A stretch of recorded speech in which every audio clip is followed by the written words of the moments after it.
নমস্কার, আমি শ্রাবন্তী। আমার শ্রোতা বন্ধুরা, আশা করি সবাই খুব ভালো আছো।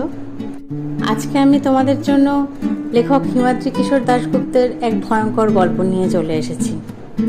আজ রয়েছে সেই গল্পের প্রথম পর্ব। তাহলে চলো চটপট শুনে ফেলা যাক আজকের গল্প। আমাদের আজকের গল্প লেখক হিমাদ্রি কিশোর দাশগুপ্তর কলমে শাঙ্কেন হেড।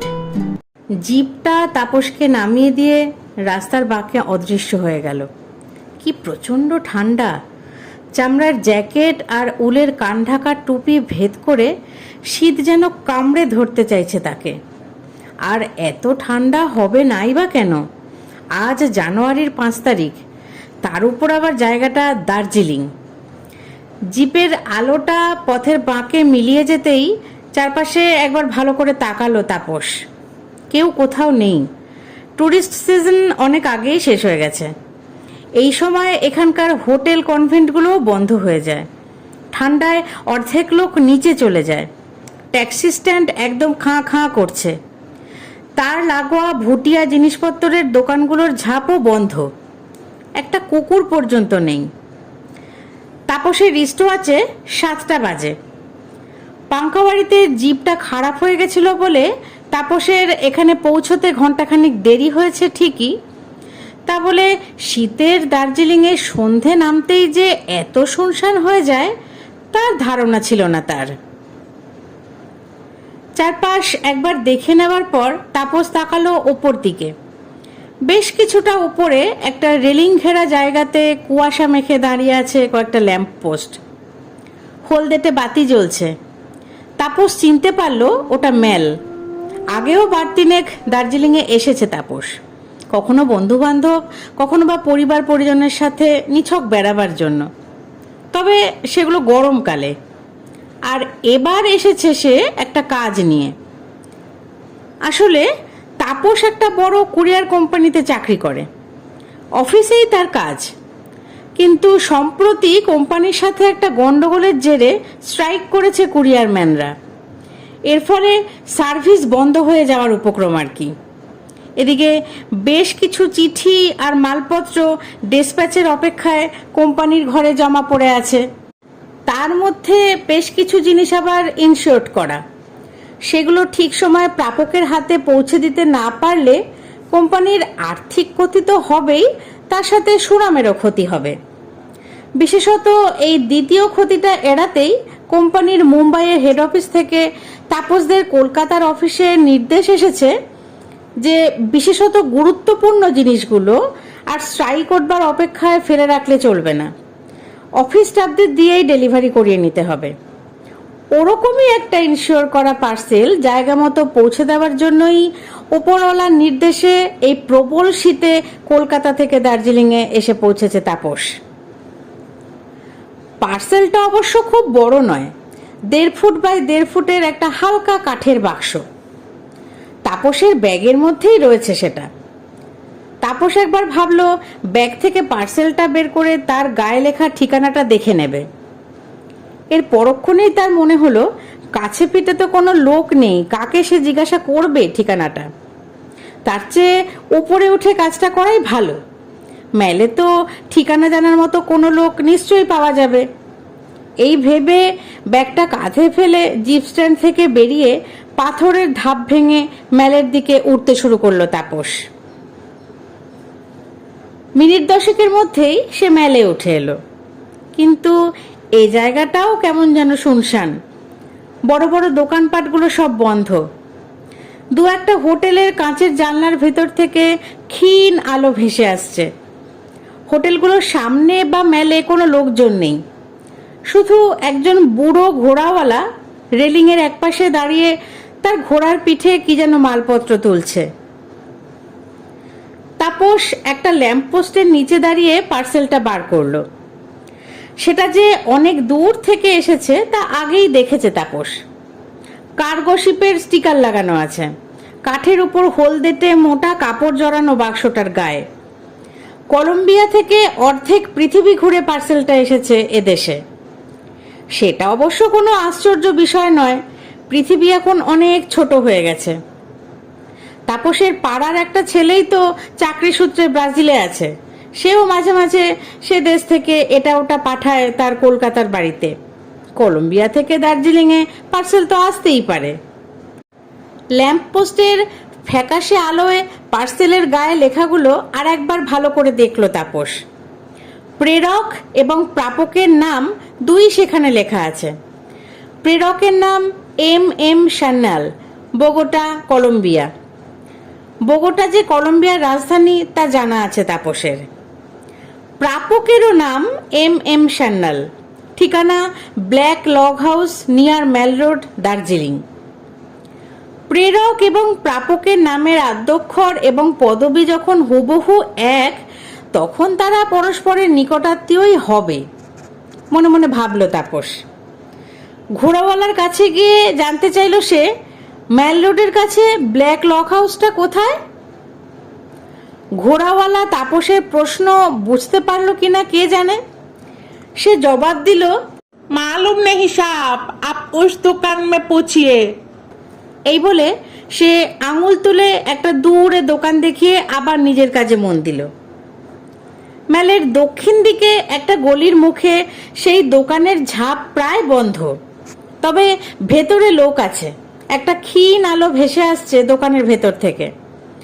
ঘোড়াওয়ালার সাথে আর বাক্য ব্যয় না করে তাপস পা বাড়ালো সেই দোকানের দিকে।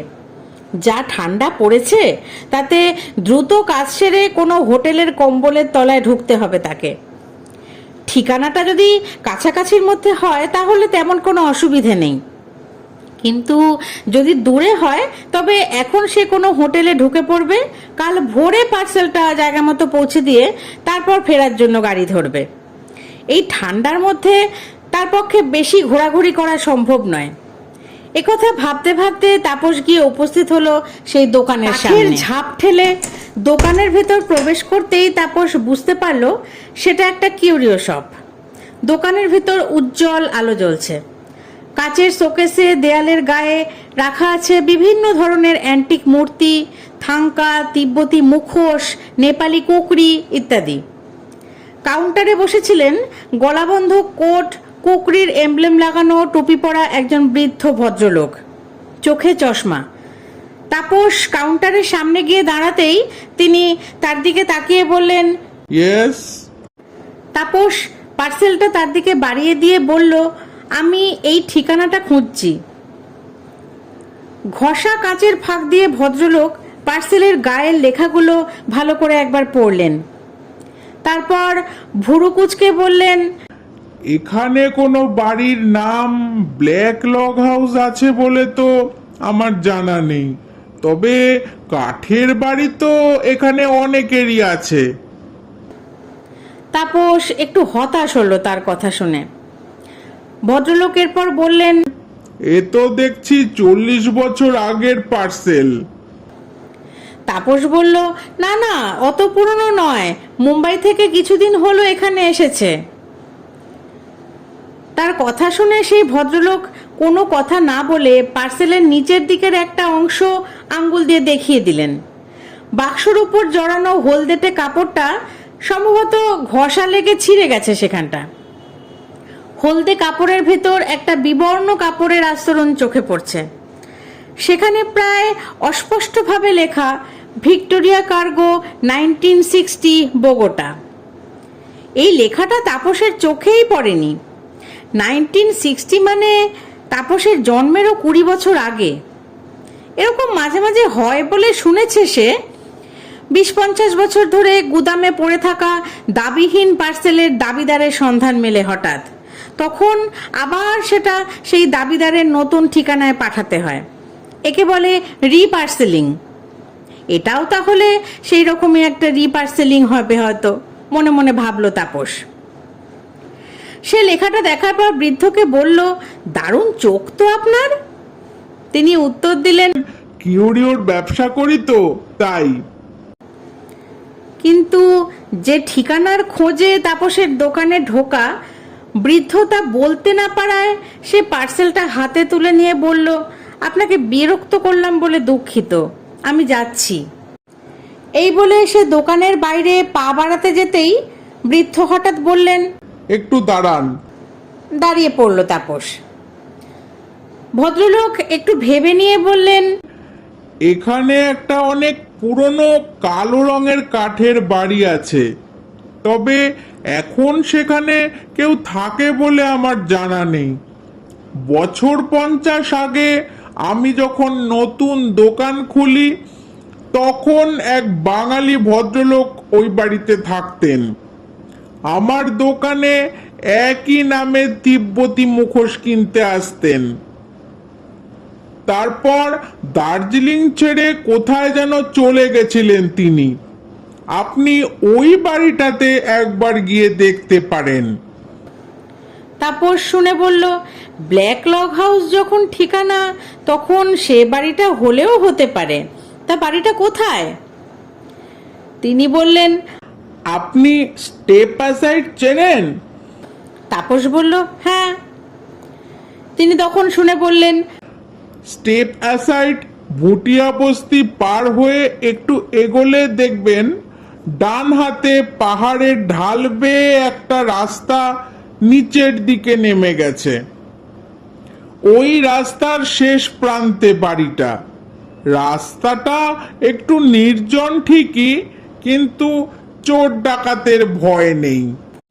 কিউরিও শপের মালিককে ধন্যবাদ জানিয়ে তাপস বাইরে এসে দাঁড়ালো। কেউ কোথাও নেই, সেই ঘোড়াওয়ালাও চলে গেছে। আরও শূন্যতা যেন নেমে এসেছে চারপাশে। লাইট পোস্টের খয়াটে আলোর নিচে কুয়াশার মধ্যে পড়ে রয়েছে সবুজ রঙা বসার জায়গাগুলো। অথচ গ্রীষ্মকালেই এখানে এই সময় ঠিক ঠিক করে টুরিস্ট। দোকানের বাইরে দাঁড়িয়ে তাপস একবার ভাবলো পরদিন সকালেই সে বাড়িটার খোঁজে যাবে। তার পরক্ষণেই আবার তার মনে হলো তাহলে সারা রাত তাকে একটা চিন্তা নিয়ে কাটাতে হবে। স্টেপ অ্যাসাইড জায়গাটা তার চেনা, বেশি দূরে নয়, একবার দেখেই আসা যাক না বাড়িটা। আর পার্সেলটা যদি ওই ঠিকানারই হয়ে থাকে তাহলে সে সেটা সেখানে গছিয়ে দিয়ে হোটেলে ফিরে নিশ্চিন্তে ঘুমোতে পারবে। মাত্র 7:30 বাজে, 1 ঘন্টার মধ্যেই সে নিশ্চয়ই ফিরে আসতে পারবে। এই ভেবে তাপস হাঁটতে শুরু করলো। ম্যাল ছেড়ে তাপস স্টেপ অ্যাসাইডের রাস্তা ধরল। চেনা রাস্তা, এর আগে বেড়াতে এসে প্রতিবারই দেশবন্ধুর বাসভবন স্টেপ অ্যাসাইড দেখতে গেছে। সত্যি খুব ঠান্ডা লাগছে তার। মাফলারটা টুপির উপর ভালো করে জড়িয়ে নিয়ে তাপস হাঁটতে লাগলো। রাস্তার পাশের বাড়িগুলো সব নিঝুম, শীতের মধ্যে গুটিসুটি মেরে দাঁড়িয়ে আছে। একসময় সে পৌঁছে গেল স্টেপ অ্যাসাইড। সেখানেও কোনো লোকজন চোখে পড়ল না তার। স্টেপ অ্যাসাইড ঘুমন্ত ভুটিয়া বস্তি পিছনে ফেলে আর একটু এগোতেই ডান দিকে ঢাল বেয়ে একটা রাস্তা নেমে গেছে দেখতে পেল তাপস। রাস্তা মানে পাথরের ধাপ। সেই ধাপ বেয়ে নিচে নামতে শুরু করলো সে। ঠিক তখনই আকাশ থেকে পেঁজা তুলোর মতো কি যেন ঝরে পড়তে শুরু করলো তাপসের গায়ে। তুষারপাত শুরু হয়েছে। বেশ অনেকটা নিচে নামার পর তাপস একটা সমতল জায়গাতে এসে দাঁড়ালো। রাস্তা চলে গেছে সামনের দিকে, তার দুপাশে ইউক্যালিপটাসের ঘন বন। তাপস আবার হাঁটতে শুরু করলো। চারিদিকে কোনো আলো নেই। আস্তে আস্তে সাদা বরফের চাদরে ঢেকে যাচ্ছে গাছের মাথাগুলো। হিমেল বাতাসের ফিসফাস শব্দ শোনা যাচ্ছে ইউক্যালিপটাসের বন থেকে। এত নির্জন জায়গাটা যে তাপসের এবার ভয় ভয় করতে লাগলো। তার মনে হলো এত রাতে তার এই জায়গাটাতে আসা ঠিক হয়নি। বনের মধ্য দিয়ে আরও কিছুটা এগোবার পর তাপস যখন ভাবছে এবার তাহলে ফিরে যাওয়াই ভালো, ঠিক সেই সময় তার চোখে পড়ল সেই বাড়িটা। ক্ষীণ চাঁদের আলোতে প্রায় অন্ধকারের সাথে মিশে দাঁড়িয়ে আছে কাঠের বাড়িটা। তুষারপাতের ফলে তার ঢালু ছাদটা শুধু একটু সাদাটে দেখাচ্ছে। বাড়িটা দেখতে পাওয়ার সাথে সাথেই তাপসের মনের মধ্যে ভয়টা উবে গিয়ে একটা উৎসাহের সৃষ্টি হলো। যাক, বাড়িটা শেষ পর্যন্ত পাওয়া গেল। তাপস পৌঁছে গেল বাড়িটার সামনে। একটা অনুচ্চ পাথরের প্রাচীর দিয়ে ঘেরা বাড়িটা। 3 দিকে ইউক্যালিপটাসের ঘন বন। কম্পাউন্ডের ভেতর প্রবেশ করে সোজা রাস্তা ধরে তাপস গিয়ে দাঁড়ালো বাড়ির সদর দরজার সামনে। চাঁদের অস্পষ্ট আলোতে তাপস দেখলো দরজার পাশে একটা ফলকে বিবর্ণ হয়ে যাওয়া কয়েকটা হরফ, এম সান্যাল। লেখাটা দেখেই মনটা নেচে উঠল তার। যাক, এই প্রবল ঠান্ডার মধ্যে এতটা পথ আসা বিফলে যায়নি তার। ভাগ্যিস সেই বৃদ্ধ এই বাড়িটার কথা বলেছিল। বাড়ির ভেতর কোনো আলো দেখা যাচ্ছে না। জানলার কাঁচের সার্সিগুলো জমাট বাঁধা অন্ধকার বিরাজ করছে। কোনো শব্দ নেই বাড়ির ভেতর, অথচ সদর দরজা ভেতর থেকেই বন্ধ, অর্থাৎ লোক আছে বাড়িতে। তাপস প্রথমে দুবার হালকা টোকা দিল দরজাতে, না, কোনো সাড়া পাওয়া গেল না। এরপর আবার টোকা মারল সে আরেকটু জোরে, এবারও কোনো সাড়া মিলল না। তৃতীয়বার বেশ জোরে দরজায় ধাক্কা দিয়ে তাপস একটু গলা তুলে বলল, এই যে শুনছেন, বাড়িতে কেউ আছেন? তার গলার শব্দে আর দরজা ধাক্কানোর শব্দে কাছের ইউক্যালিপটাস গাছ থেকে কি একটা পাখি ডানা মেলে উড়ে গেল বিষণ্ণ চাঁদের দিকে। কয়েক মুহূর্ত একদম নিস্তব্ধ। তারপর তাপস যখন আবারও দরজায় ধাক্কা দিতে যাচ্ছে, ঠিক তখনই তার মনে হলো একটা অস্পষ্ট শব্দ যেন ঘষ্টে ঘষ্টে এগিয়ে আসছে বন্ধ দরজার ওপাশ থেকে। কান খাড়া করলো তাপস। হ্যাঁ, একটা শব্দ। ঠিক দরজার ওদিকে এসে শব্দটা থেমে গেল। আবার কয়েক মুহূর্তের নিস্তব্ধতা। তারপরেই একটা শব্দ তুলে খুলে গেল ভারী কাঠের দরজা। তাপস দেখলো দরজার কয়েক হাত তফাতে অন্ধকারে ঘরের মধ্যে দাঁড়িয়ে আছে একজন লোক। তাকে স্পষ্ট দেখা যাচ্ছে না, শুধু তার অবয়বটুকুই বোঝা যাচ্ছে। তাপস তাকে দেখে বলল, মিস্টার সান্যাল আছেন? আমি একটা কুরিয়ার কোম্পানি থেকে আসছি, তার নামে একটা পার্সেল আছে। তার কথা শুনে কোনো উত্তর দিল না সেই ছায়ামূর্তি। তাপসের মনে হলো সে যেন তার ঘাড়টা একটু নাড়ালো। তাপসের পর বলল, তাকে একটু ডেকে দেবেন, পার্সেলটা নিতে হলে কিছু সই সাবুতের ব্যাপার আছে। লোকটা এবারও কিছু বলল না, শুধু ইশারায় তাপসকে দাঁড়াতে বলে এগিয়ে এসে সে দরজাটা আবার বন্ধ করে দিল। তাপস দাঁড়িয়ে রইল বাইরে। মনে মনে সে ভাবল, লোকটা কেমন রে বাবা, কোনো কথা বলল না, তারপর দরজার পাল্লাটা তার মুখের উপর এভাবে বন্ধ করে দিয়ে দিল। বাইরে তুষারপাত আরো বাড়ছে, তার সাথে পাল্লা দিয়ে বাড়ছে ঠান্ডা বাতাস। ঠান্ডাতে জমে যাচ্ছে তাপস একেবারে। মিনিট 4-5 দাঁড়িয়ে থাকার পর বাড়ির ভেতর থেকে একটা কণ্ঠস্বর ভেসে এলো, ভেতরে আসুন। দরজার পাল্লা ঠেলে বাড়ির ভিতর পা রাখলো তাপস। প্রথমে একটা অন্ধকার ঘর, সেই ঘরের ওপাশে অন্য একটা ঘর থেকে মৃদু আলোকরেখা ভেসে আসছে। তাপস এগিয়ে গিয়ে দাঁড়ালো সেই ঘরের দরজায়। দরজার সোজাসুজি একটা টেবিল রাখা আছে ঘরের মাঝখানে। সেই টেবিলের উপর একটা মোমবাতি জ্বলছে। টেবিলের ওপাশে একটা চেয়ারে বসে আছেন ড্রেসিং গাউন পরা পক্ককেশ এক ভদ্রলোক। তাপস দরজার কাছে গিয়ে দাঁড়াতেই তিনি ইশারাতে ঘরের মধ্যে ঢুকতে বললেন তাকে।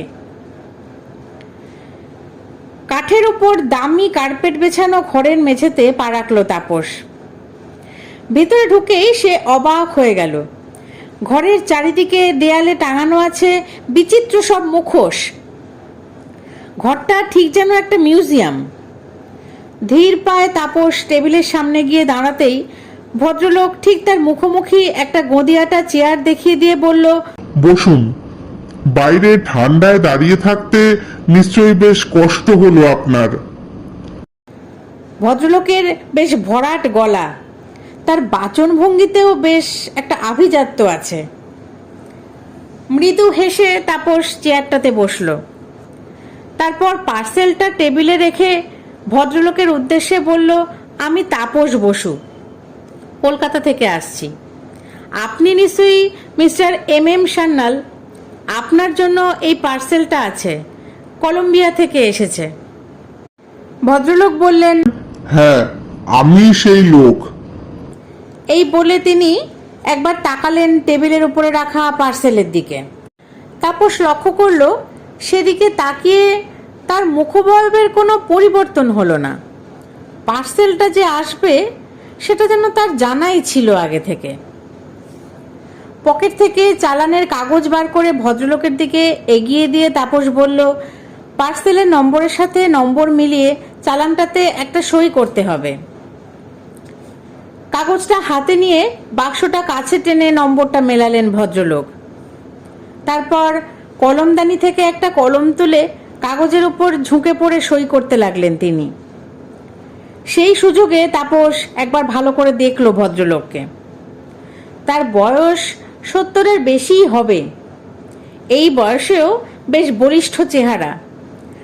গায়ের রং একসময় বেশ ফর্সাই ছিল মনে হয়, এখন তামাটে বর্ণ ধারণ করেছে। প্রশস্ত ললাট, টিকালো নাক, নিখুঁতভাবে কামানো মুখমণ্ডল। তবে তার চোখের দৃষ্টি কেমন যেন বিষণ্ণ। যেসব বয়স্ক মানুষ নিঃসঙ্গতায় ভোগেন তাদের চোখের দৃষ্টি যেমন হয় ঠিক সেরকম। ঘরটার দিকেও এক ঝলক তাকালো তাপস। রুচি আর আভিজাত্যের ছাপ ছড়িয়ে আছে ঘরে। দেওয়ালে নানা রকম মুখোশ তো আছেই, পায়ের তলায় দামি কার্পেট, একপাশে ওক কাঠের বেশ কয়েকটা বড় আলমারি ভর্তি বই, সাবেক আমলের সোফা সেট, টেবিলের উপর মোমদানিটাও মনে হয় রূপোর তৈরি। ফায়ারপ্লেসটিতে কাঠকয়লার আঁচ জ্বলছে। কারুকাজ করা ফায়ারপ্লেসের মাথার উপর বসানো আছে বেশ বড় পিতলের একটা মূর্তি, মনে হয় অ্যান্টিক হবে। সই করে কাগজটা তাপসের হাতে দিলেন ভদ্রলোক। গোটা হরফে পুরো নাম সই করেছেন তিনি, মৃগাঙ্ক মোহন সান্যাল। পুরো নামটা দেখে তাপসের হঠাৎ কেন জানি মনে হলো এ নাম যেন এর আগেও কোথাও শুনেছে বা পড়েছে। যাই হোক, সইটা ঠিকমতো হয়েছে কিনা তা দেখে নিয়ে কাগজটা ভাঁজ করে পকেটে রাখলো তাপস। তার কাজ হয়ে গেছে, এবার উঠতে হবে তাকে। তাই তাপস ভদ্রলোকের উদ্দেশ্যে বলল, ধন্যবাদ, আমি তাহলে এখন উঠি। ভদ্রলোক তাকিয়েছিলেন কাচের সার্সিওয়ালা জানলার দিকে। তাপসের কথা শুনে তিনি বললেন, কিন্তু আপনি এখন যাবেন কি করে? বাইরে তো তুষারপাত আর ঝড় শুরু হয়েছে। আপনি বরং একটু বসে যান। তাপস জানলার দিকে তাকালো। বাইরের শব্দ ঘরের মধ্যে না ঢুকলেও তাপস দেখল বাতাসে প্রবল ধাক্কায় জানলার কাচের শার্সিগুলো থরথর করে কাঁপছে। মৃগাঙ্ক মোহনের কথা শুনে সে উঠতে গিয়েও থমকে গেল। সত্যি তো, এই অবস্থায় বাইরে সে কি করে বেরোবে? কিন্তু তুষারপাত আর ঝড় যদি না থামে তবে? এ কথা ভেবে মনে মনে একটু ভয় পেয়ে গেল তাপস। মৃগাঙ্ক মোহন মনে হয় তার মনের ভাব বুঝতে পারলেন, তাই তিনি বললেন, এই ঝড় বেশিক্ষণ হয় না, সম্ভবত কিছুক্ষণের মধ্যেই থেমে যাবে। তাপস বলল, তাহলেই ভালো। আসলে পাহাড়ি পরিবেশে আমরা ঠিক অভ্যস্ত নই তো, তুষারপাত আমি এই প্রথম দেখলাম। মৃগাঙ্ক মোহন মৃদু হাসলেন, তারপর ধীর কণ্ঠে বললেন, জানেন, অনেক অনেক দিন আগে এরকমই এক রাতে জনমানব শূন্য উড়াল পর্বতের ঢালে সারা রাত তুষারপাতের মধ্যে একলা কাটিয়েছিলাম আমি। 3 ফুট তুষারের চাদরের নিচে ঢেকে গেছিল আমার দেহ। বাঁচার কোনো আশাই ছিল না। নেহাত ভাগ্যের জোরে পরের দিন দুপুরে স্থানীয় ঘোড়াওয়ালারা আমাকে বরফের নিচ থেকে উদ্ধার করে। আপনি কি মাউন্টেনিয়ার ছিলেন? তাপস প্রশ্ন করল। ভদ্রলোক বলল, না, অনেক পাহাড়ে আমি ঘুরে বেরিয়েছি ঠিকই, কিন্তু মাউন্টেনিয়ার বলতে যা বোঝায় আমি তা ছিলাম না। একটু চুপ করে থাকার পর মৃগাঙ্ক মোহন বললেন, আসলে আমি ছিলাম একজন ভূপর্যটক, অর্থাৎ ইংরেজিতে যাকে বলে গ্লোব ট্রটার। মৃগাঙ্ক মোহনের কথা এবার হঠাৎই তাপসের স্মৃতির তন্ত্রীতে ঘা দিল। কেন মৃগাঙ্কমোহন নামটা তার চেনা চেনা মনে হচ্ছিল তা বুঝতে পারল সে। কয়েক মুহূর্ত আশা নিরাশার দোলাচলে থাকার পর তাপস তাকে প্রশ্ন করল, আচ্ছা, আপনি কি পর্যটকের ডায়েরি বলে একটা বই লিখেছিলেন? একটা বিষণ্ণ হাসি ফুটে উঠল মৃগাঙ্কমোহনের ঠোঁটের কোণে। তিনি বললেন, হ্যাঁ, ওটা আমার লেখা। চেয়ার ছেড়ে প্রায় লাফিয়ে উঠতে যাচ্ছিল তাপস, কিন্তু নিজেকে সামলে নিয়ে সে বলল, ওটা তো একটা বিখ্যাত বই। ছোটবেলা থেকে আজ পর্যন্ত অনেকবার পড়েছি আপনার ওই ভ্রমণ কাহিনী। আমি ভাবতেই পারছি না আপনার মতো বিখ্যাত লোকের সামনে আমি বসে আছি। মৃগাঙ্কমোহনের চোখ দুটো এবার যেন একটু উজ্জ্বল হয়ে উঠল। তিনি বললেন, আপনি পড়েছেন বইটা? কিন্তু আমি নিজে বইটা বইয়ের আকারে দেখতে পাইনি এখনো। ভুলেই গেছিলাম ওই লেখার কথা। এত বছর পর আবার আপনার মুখে সে বইয়ের কথা শুনলাম। তাপস একটু অবাক হয়ে বলল, আপনার লেখা বই আপনি দেখেননি কেন? তিনি জবাব দিলেন, আমি বিদেশ থেকে ডাকে পাঠিয়েছিলাম লেখাগুলো। প্রকাশক চেপেছিলেন। আমি বইটা হাতে পাইনি। আমার কোনো স্থায়ী ঠিকানা ছিল না যে সেখানে তিনি বইটা পাঠাতে পারতেন। তা বইটা আপনার ভালো লেগেছিল? এই বলে তাপসের দিকে তাকিয়ে রইলেন তিনি। তাপস বলে উঠল, শুধু আমার কেন, যারা বইটা পড়েছে তাদের প্রত্যেকেরই অসাধারণ ভালো লেগেছে আপনার লেখা। কি সুন্দর আপনার লেখন শৈলী, কি সুন্দর বিবরণ। সবাই তো বলেন ভ্রমণ সাহিত্যের ক্ষেত্রে আপনার বই একটা ল্যান্ডমার্ক। এরপর একটু বিমর্ষ হয়ে সে বলল, তবে আমি কিন্তু আপনার বইয়ের প্রথম খণ্ডটাই পড়েছি, মানে ওই আমেরিকা ভ্রমণ পর্যন্ত। অন্য খণ্ডগুলো আর পড়া হয়নি। তাপসের কথা শুনে মৃগাঙ্কমোহন চুপচাপ তাকিয়ে রইলেন তার দিকে। কিছুক্ষণ নিস্তব্ধভাবে কেটে গেল। তাপস একবার তাকালো জানলার দিকে। একটা ঠক ঠক শব্দ হচ্ছে। ঝড়ের সাথে সাথে বরফের কুঁচিও এসে আঘাত করছে জানলার কাছে। এরপর তাপস আবার তাকে প্রশ্ন করলো, আপনার লেখাটা কিন্তু আমার মনে আছে। আচ্ছা, আপনার লেখার মধ্যে যে আরবের মরুঝড়ের মুখোমুখি হওয়া বা নীল নদে কুমিরের সাথে লড়াই করা ইত্যাদি রোমহর্ষক কাহিনীর বর্ণনা আছে, সেসব কি সত্যি, নাকি লেখার প্রয়োজনেই ওসব লিখেছেন আপনি? পার্সেলটা কাছে টেনে নিলেন মৃগাঙ্কমোহন। টেবিলের উপর রাখা একটা পেন্সিল কাটার ছুরি তুলে নিয়ে ধীরে ধীরে পার্সেলের কাপড়টা কাটতে কাটতে তিনি বললেন, যা পড়েছেন সব সত্যি। লেখার প্রয়োজনে কোনো কিছু বানিয়ে লিখিনি আমি।